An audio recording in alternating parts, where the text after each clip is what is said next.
Hello, all. Welcome to Easy Study Guide. Once again, I am back with the series of AMBI RTO mains. But this time I have a new subject, that is hydraulics. आपण जर syllabus पाहिला असेल AMBI RTO मेन्सचा तर त्यात section A, again this is from section A. आपला अजून section 1 चालू आहे, ज्याच्यात 120 क्वेश्चन्स असणार आहेत फॉर 240 मार्क्स. तर हा सेक्शन ए मधला आहे हायड्रॉलिक सब्जेक्ट. सॉमची ही सिरीज मी चालू ठेवणार आहे, बट सायमल्टेनियस आपण हायड्रॉलिक्सचं पण बघूयात. पर्टिक्युलर डेजला मी प्रत्येक विषयाचे व्हिडिओज अपलोड करत जाईल, तसं मी तुम्हाला नोटिफिकेशन देईलच. But we are starting with the subject of hydraulics now, आणि सायमल्टेनियस मी सॉमची पण चालू ठेवणार आहे. तर हायड्रॉलिक्समध्ये आपण अगेन मी सांगितलं तसंच ए सेक्शनमधलं आहे. तर हायड्रॉलिक्समध्ये तुम्हाला मेनली काय आहे, हा जो तुम्ही FMM शिकला होतात डिग्रीला, फ्लुइड मेकॅनिक्स अँड मशिनरी, त्याचे 2 पार्ट करून तुम्हाला ते दोघं सेक्शनमध्ये डिस्ट्रीब्यूट केलेले आहेत. त्यातला जो फ्लुइड मेकॅनिक्स आहे तो तुमचा हायड्रॉलिक्स आहे, आणि मशिनरीचा पार्ट तुमचा सेक्शन बी मध्ये त्यांनी इन्क्लूड केला आहे. As we all of know, section B is or to the section B, म्हणजे कोणता तरी एकच तुम्हाला सॉल्व करायचा आहे. जर तुम्ही सेक्शन बी ही सॉल्व करत असणार तर तुम्हाला पूर्ण FMM स्टडी करावा लागेल, आणि सेक्शन ए मध्ये तर हा कंपल्सरीच आहे हायड्रॉलिक्स. तर आपण आधी हायड्रॉलिक्स बघूयात. मशिनरीचा पार्ट आपण काही दिवसांनी बघूयात. आपलं डिमांड कशी, तुम्ही काय सांगतात, सेक्शन बी सांगतात का सेक्शन सी सांगतात, तुमच्या ओपिनियन्सनुसार आपण चालूयात. तर हायड्रॉलिक्स पार्टमध्ये मेनली त्यांनी काय इन्क्लूड केलं आहे, फ्लुइड प्रॉपर्टीज,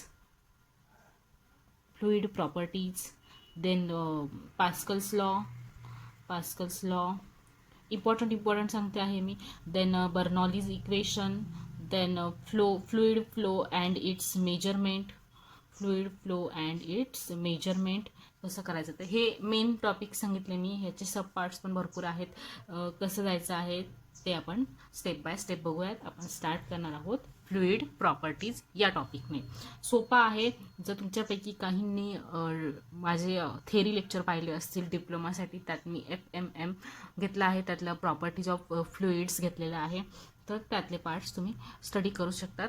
जर खूप डिटेल असणार आहे, मी इथे पण डिटेल्स घेणार आहेत.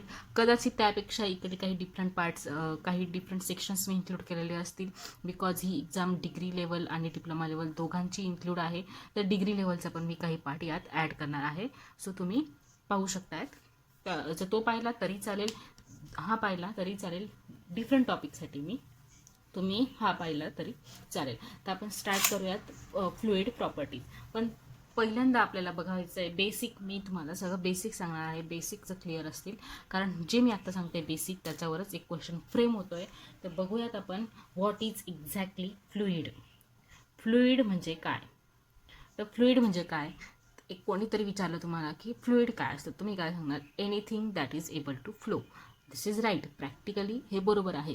But why it is able to flow, हा क्वेश्चन पडला तर त्याचा आन्सर मी आता देणार आहे. Why fluids are able to flow.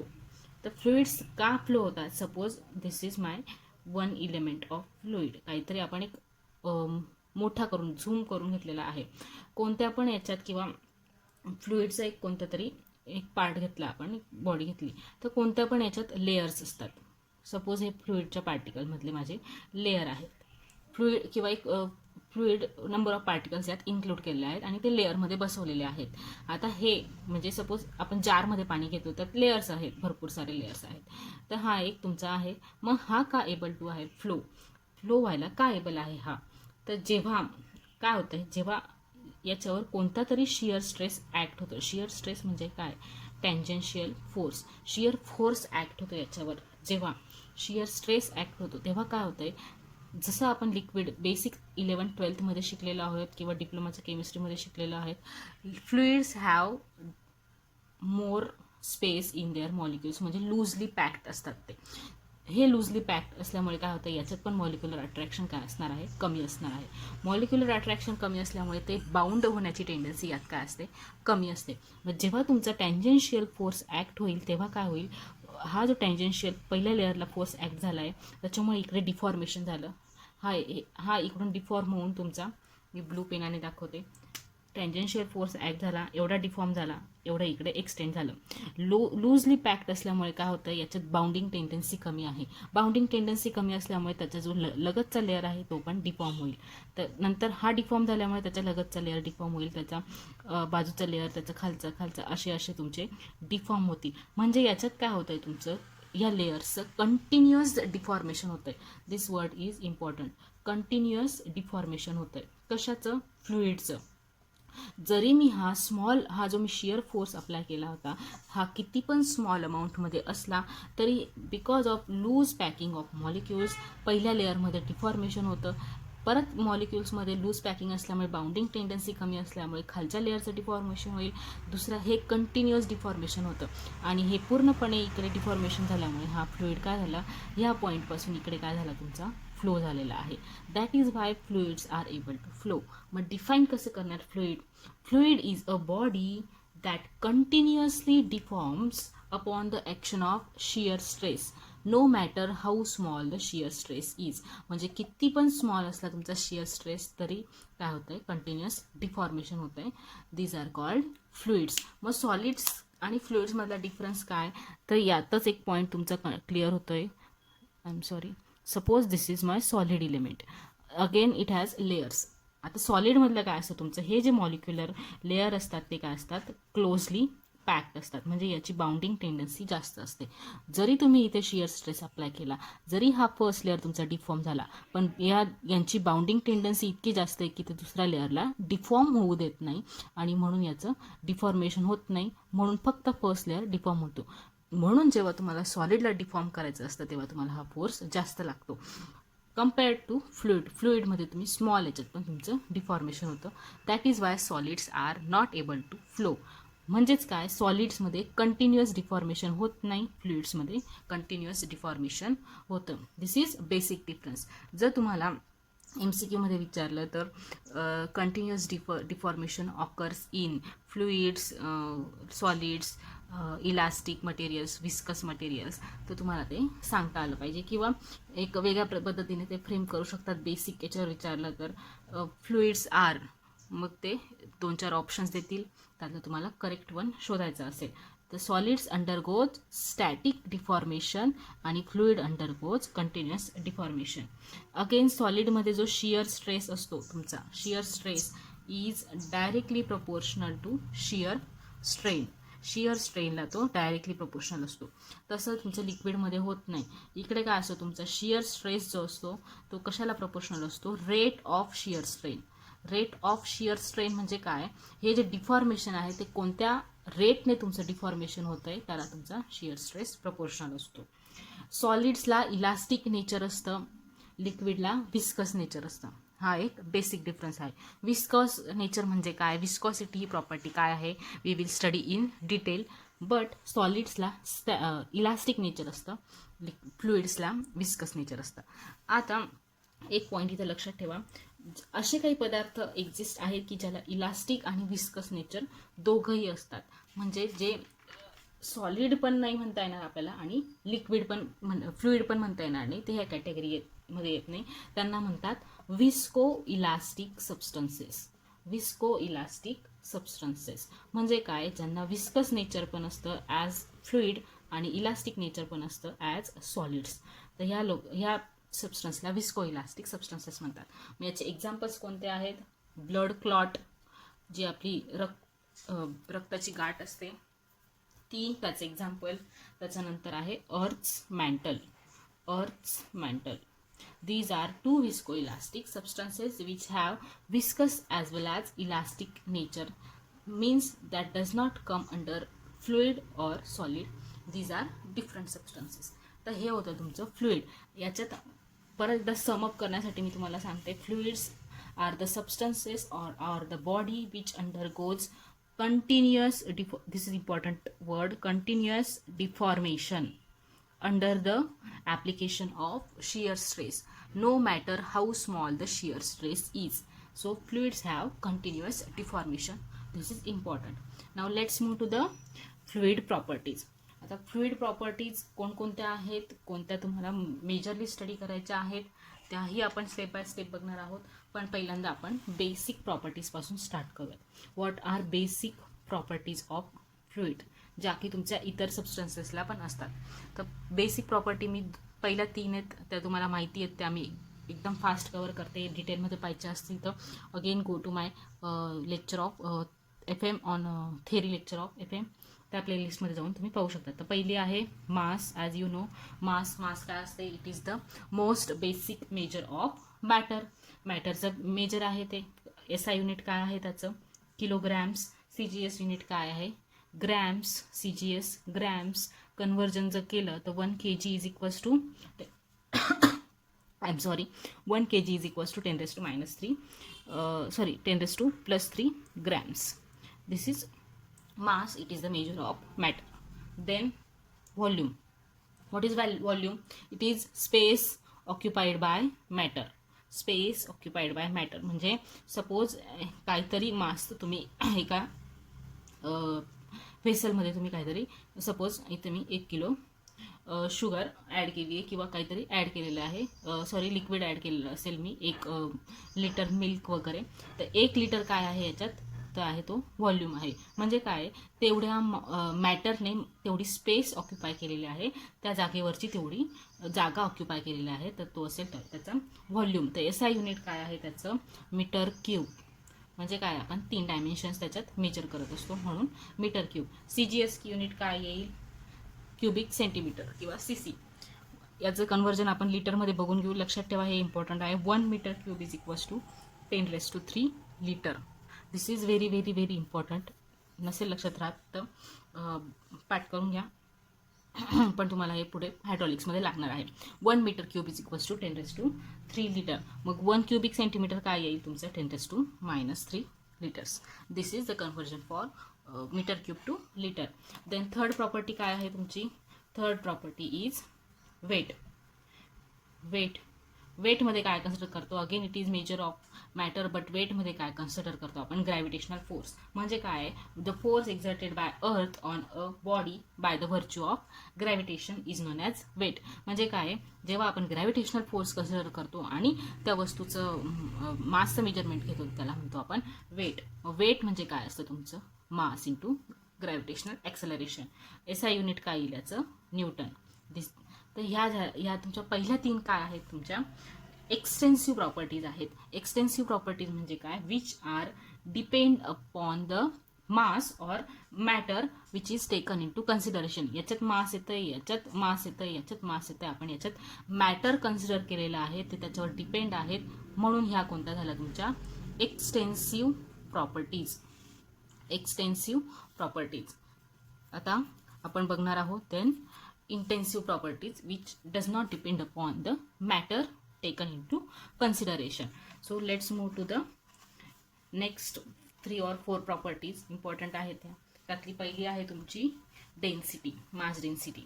आता तुम्ही म्हणाले आता मास आहे, बघूयात आपण मास डेन्सिटी. माहीत असेल तुम्हाला, it is the rho, it is the ratio of mass upon volume. It is the ratio of mass of a matter to the volume it occupies. याच्यात काय झालेलं आहे, तुम्ही जे मॅटर कन्सिडर केलेलं आहे त्याच्यात ह्या दोघंही एक्सटेन्सिव्ह प्रॉपर्टी इन्क्लूड होत आहेत. आणि आपल्याला तो रूल माहिती आहे की 2 एक्सटेन्सिव्ह प्रॉपर्टीजचा रेशो और मल्टिप्लिकेशन काय असतं तुमचं, इंटेन्सिव्ह प्रॉपर्टी असते. म्हणून मास डेन्सिटी ही इंटेन्सिव्ह प्रॉपर्टी आहे.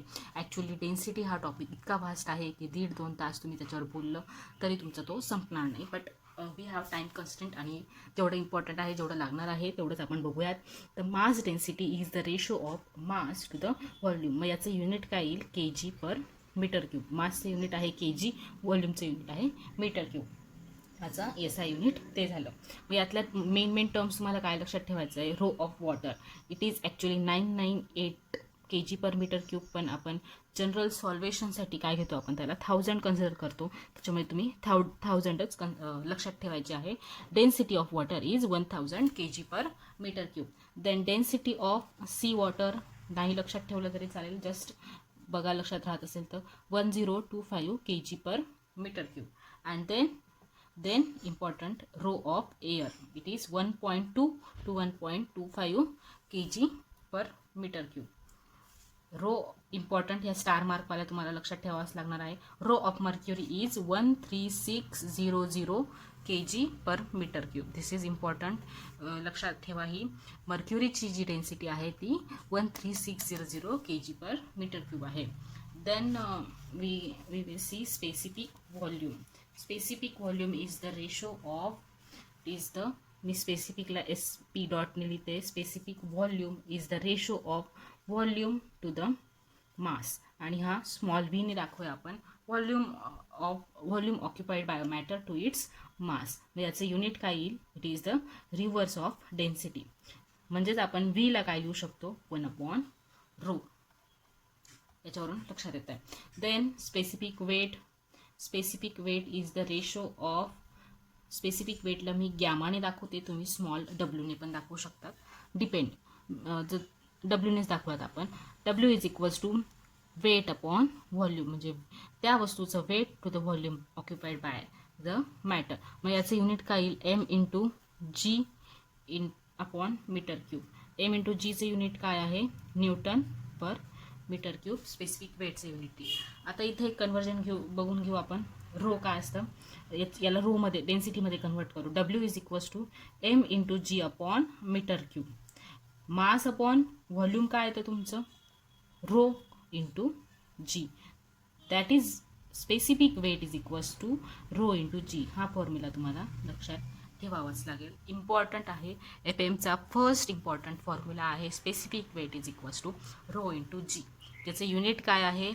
Nm/m³. Very very very very important things. या दोन एकदम इम्पॉर्टंट गोष्टी आहेत, तर लक्षात ठेवायलाच हव्या. तर मग स्पेसिफिक वेट ऑफ वॉटर काय येईल? स्पेसिफिक वेट ऑफ वॉटर काय येईल? Specific weight of water rho into G ने करूयात. Rho of water, G is constant for all things that you know. Rho of water काय होती? 998 इंटू, सॉरी, रो ऑफ वॉटर काय कन्सिडर करतो आपण? 1000 इंटू जी काय असतो? 9.81. म्हणजेच काय येईल? 9810 Nm/m³.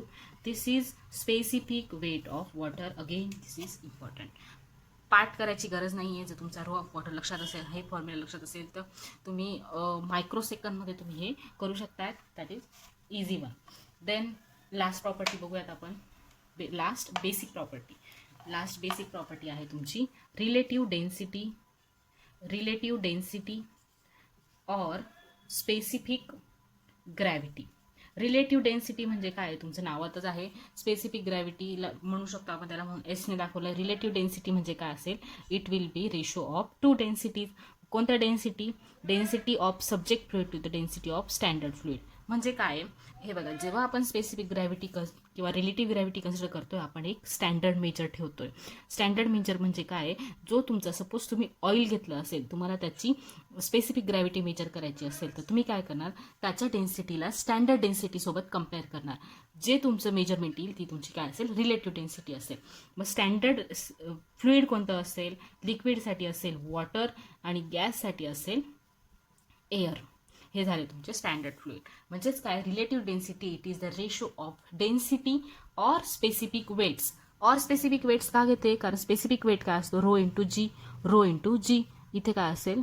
इकडे ते असेल. जी कॉन्स्टंट आहे, म्हणजे it is the ratio of density or specific weights of a subject fluid to the density of standard fluids.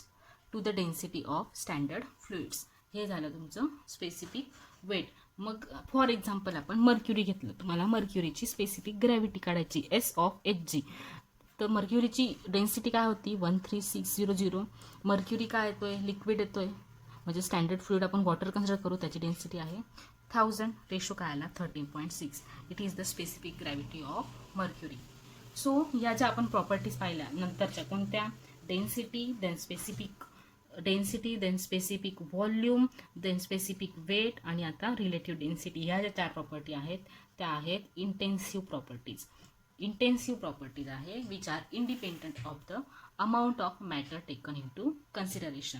आणि जो रेशो घेतो आपण 2 एक्सटेन्सिव्ह प्रॉपर्टीजचा, तो ऑलवेज इंटेन्सिव्ह असतो. This was basic properties for fluids. नंतरच्या आहेत viscosity, capillarity, then compressibility, vapour pressure, surface tension. ह्या property एक एक आपण डिटेल पाहणार आहोत. विस्कॉसिटी इम्पॉर्टंट आहे. Stay tune for next lecture, कारण विस्कॉसिटीवर घेणार आहे मी नेक्स्ट लेक्चर आणि इम्पॉर्टंट आहे. Hope you understand this lecture, and if you want to solve, if you want to see or learn the lectures of SOM, link is given in the description box. त्यात तुम्ही जाऊन पाहू शकता आणि पुढच्या व्हिडिओजसाठी subscribe करा चॅनलला. थँक्यू.